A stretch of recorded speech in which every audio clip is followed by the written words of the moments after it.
ओम श्री महालक्ष्मी नमो नमः. शुक्रवारी लक्ष्मी प्राप्तीसाठी तुम्ही काही उपाय करू शकता. यामुळे घरात पैशांची कृपा होते, सुख समृद्धी येते. याशिवाय तुमचा मानसिक त्रासही दूर होईल. आपल्या सर्वांना नेहमी असे प्रश्न पडत असतात की घरामध्ये लक्ष्मी सदैव स्थिर राहण्यासाठी आपण असे काय करावे की जेणेकरून आपल्या घरात लक्ष्मी माता स्थिर राहील. आपण खूप काम करतो आणि तसा पैसाही आपल्या घरात येत असतो, पण तो पैसा स्थिर राहत नाही.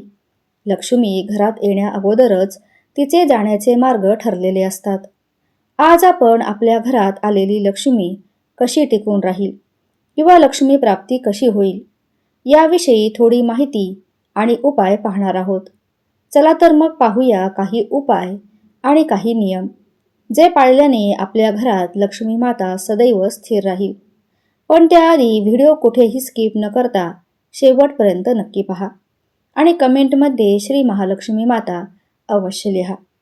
शुक्रवार हा वार महालक्ष्मीला समर्पित आहे. या दिवशी केलेले काही उपाय तुमच्या घरात धनाची कृपा आणते.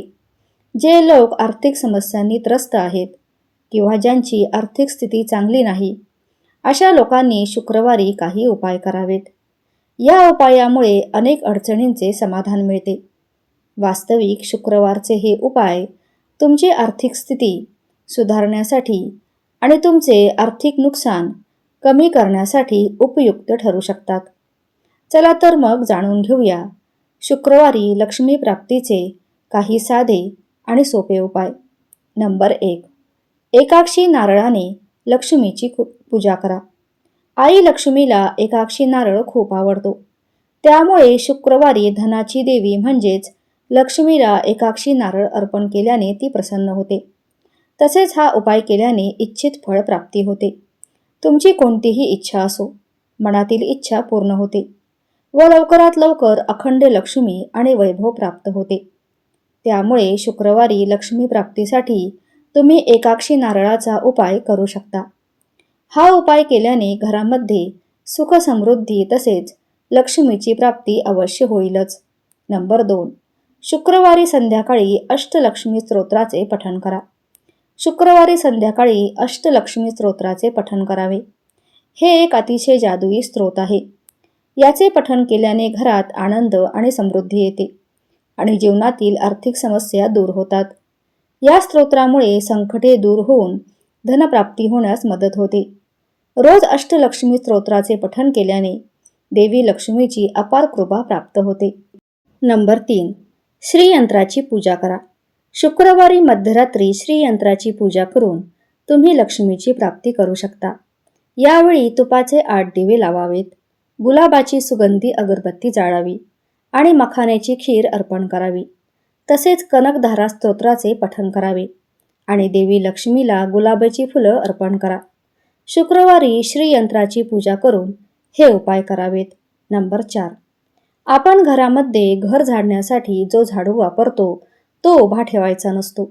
झाडू आडवा करून ठेवायचा आणि तो आडवा ठेवताना झाडूचे तोंड दक्षिण दिशेस नसावे. झाडू हे लक्ष्मीचे प्रतीक आहे आणि म्हणून ही काळजी घेणे गरजेचे आहे. झाडू नेहमी शनिवारी खरेदी करावा. जुना झाडू गुरुवारच्या दिवशी कधीही फेकून देऊ नये. तो सुद्धा शनिवारी बदलावा. झाडू कोणालाही दिसणार नाही अशा ठिकाणी ठेवावा. नंबर 5. घरात जर मीठ सांडले असेल तर ते मीठ कोणाच्याही पायाखाली येऊ देऊ नये. ते स्वच्छ भरून घेऊन पाण्यात टाकून द्यावे, कारण मीठ समुद्रात असते. लक्ष्मी माता ही समुद्र कन्या आहे. मिठाला लक्ष्मीचा भाऊ मानलं जातं. लक्ष्मी मातेचा आणि मिठाचा खूप जवळचा संबंध आहे आणि त्यामुळे मीठ कधीही पायाखाली येईल असे ठेवू नये किंवा खाली पडू देऊ नये. नंबर 6. सायंकाळी म्हणजेच दिवे लागण्याच्या वेळेस पुढील 3 वस्तू कोणालाही देऊ नयेत. मीठ, झाडू आणि पैसे. या 3ही वस्तू लक्ष्मीकारक आहेत, मात्र इतर वस्तू तुम्ही देऊ शकता. नंबर 7. संध्याकाळी लक्ष्मी येण्याची वेळ असते. घरातून लक्ष्मी म्हणजेच पैसे बाहेर जाऊ देऊ नयेत. त्याचप्रमाणे दही, ताक, लोणी, दूध या वस्तू गायीपासून प्राप्त होतात आणि गाय ही लक्ष्मी आहे आणि म्हणून देखील या वस्तू कोणालाही सायंकाळी देऊ नये. नंबर 8. सूर्य मावळल्यानंतर घरातील कचरा, भाजीपाला व इतर वस्तू उकिरड्यावर किंवा कचरापेटीत टाकू नये. नंबर 9. बंद घड्याळ घरात लावू नये, कारण त्याने आपली प्रगती थांबते. आता आपण लक्ष्मी माता सदैव स्थिर राहण्यासाठी काही उपाय पाहणार आहोत. नंबर 1. रोज सकाळी फरशी साफ करताना पाण्यात थोडे मीठ, हळद आणि गोमूत्र टाकावे. हे पाणी तयार करून मग फरशी साफ करावी. असे केल्याने घरातील निगेटिव्हिटी दूर होते. त्यामुळे माता लक्ष्मी आपल्या घरात विराजमान होते. नंबर 2. घराचे मुख्य दरवाजा, उंबरा आणि दरवाजा रोज सकाळी स्वच्छ पुसून घ्यावा आणि त्याची पूजा करावी. असे केल्याने लक्ष्मी माता प्रसन्न होते. नंबर 3. आपल्या घरातील देवघर नेहमी घराच्या ईशान्य कोपऱ्यात असावे. ही दिशा हलकी ठेवावी, म्हणजेच या दिशेला अवजड वस्तू ठेवू नयेत. नंबर 4.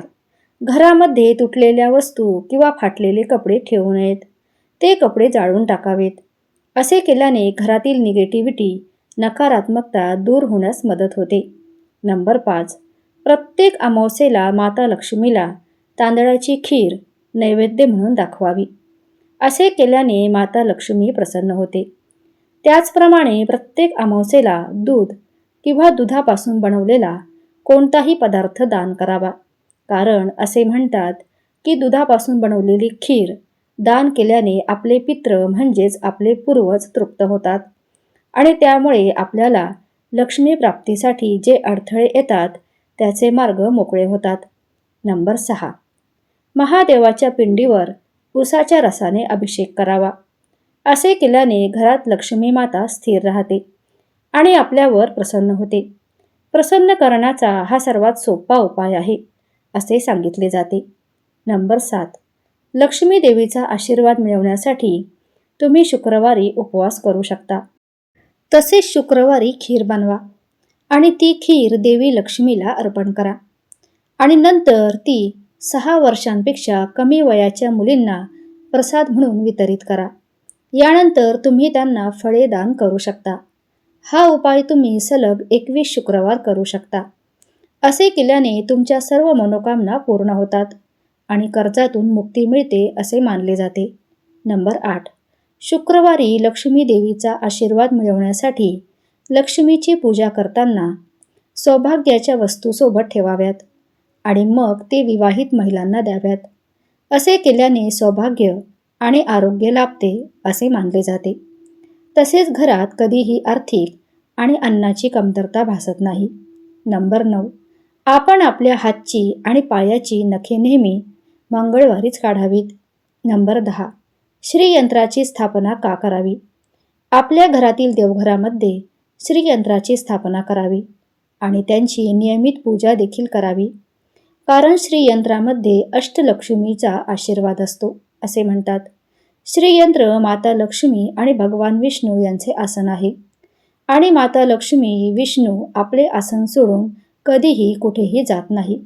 त्यामुळे आपण आपल्या घरात श्रीयंत्राची स्थापना केली तर भगवान विष्णू आणि माता लक्ष्मी सदैव आपल्या घरात स्थिर राहतील आणि त्यांचा आशीर्वाद आपल्यावर राहील. नंबर 11. आपल्या देवघरात आणि पूजेत माता लक्ष्मीचा आसनस्थ असलेला फोटो असावा अथवा मूर्ती असावी. पितळेची किंवा चांदीची मूर्ती असावी. नंबर 12. आपल्या घरातील स्त्रीरूपी लक्ष्मीचा आदर करावा. मग ती आपली आई, बहीण, बायको, मुलगी कोणीही असू शकते. घरातील स्त्री जर आनंदी असेल तर आपल्या घरात सकारात्मकता राहते. नंबर 13. या सर्व उपायांबरोबर 108 वेळा लक्ष्मी मातेच्या बीज मंत्राचा जप देखील आपल्याला करायचा आहे. दर शुक्रवारी फक्त एवढेच करा. लक्ष्मी कृपेने सर्व अडथळे झटपट दूर होतील. नंबर 14. जेवल्यानंतर उष्ट्या हाताने देवी देवतांच्या प्रतिमेला स्पर्श करू नये. देवदोष लागतो, बरकत नाहीशी होते, पैसा टिकत नाही. देवीसमोर नेहमी शुद्ध व पवित्र होऊन जावे. प्रसाद घेतल्यानंतर हात लगेच धुवू नये. नंबर 15. शुक्रवारी लक्ष्मी देवीला प्रसन्न करण्यासाठी प्रथम लक्ष्मीची पूजा करा आणि त्यानंतर लक्ष्मी स्तोत्र, श्रीसूक्त किंवा कणकधारा स्तोत्राचे पठण करा. धनसंचय करण्यासाठी लक्ष्मीच्या या चमत्कारिक पठणामुळे चांगले लाभ मिळतात. पैशांच्या कमतरतेवर मात करण्यासाठी हा सर्वात शक्तिशाली उपाय मानला जातो. यासोबतच लक्ष्मी मातेचा आशीर्वाद प्राप्त होतो आणि जीवनात समृद्धी प्राप्त होते अशी मान्यता आहे. नंबर 16. घरातील किराणा भरताना शुक्रवारच्या दिवशी भरावा. कारण शुक्रवार श्री लक्ष्मी मातेचा आवडीचा दिवस असल्यामुळे शुक्रवारी किराणा भरल्यावर घरी बरकत राहते. नंबर 17. शुक्रवारी लक्ष्मी देवीच्या पूजेमध्ये कमळ किंवा गुलाबाचे फूल अर्पण करा. ही फुले लक्ष्मीला खूप प्रिय आहेत आणि लक्ष्मी स्वतः कमळाच्या फुलावर विराजमान आहे. शुक्रवारी लक्ष्मीची पूजा करताना हातात कमळ किंवा गुलाबाचे फूल ठेवा आणि लक्ष्मीच्या चरणी अर्पण करा. असे केल्याने घरात सुख समृद्धी नांदेल आणि प्रगतीचे मार्ग सुकर होतील अशी मान्यता आहे. नंबर 18. लक्ष्मीची पूजा करताना हे लक्षात ठेवा की प्रथम तुम्ही 4 कापूर आणि 2 लवंगा घ्या. यानंतर 4ही कापूर जाळून त्यावर लवंग टाकून माता लक्ष्मीची आरती करावी. असे केल्याने लक्ष्मी कृपा प्राप्त होते आणि घरातील नकारात्मक शक्ती नष्ट होतात. अशा प्रकारे हे उपाय केल्याने आणि काही नियम पाळल्याने माता लक्ष्मी आपल्या घरात सदैव वास करते व लक्ष्मी मातेची कृपा आपल्यावर होते आणि त्याचप्रमाणे आपल्या आर्थिक अडचणी देखील हळूहळू दूर होण्यास मदत होते. तर हा महत्त्वपूर्ण व्हिडिओ आवडला असेल तर व्हिडिओला एक लाईक करून चॅनलला सबस्क्राईब करा आणि कमेंटमध्ये श्री महालक्ष्मी माता अवश्य लिहा. धन्यवाद.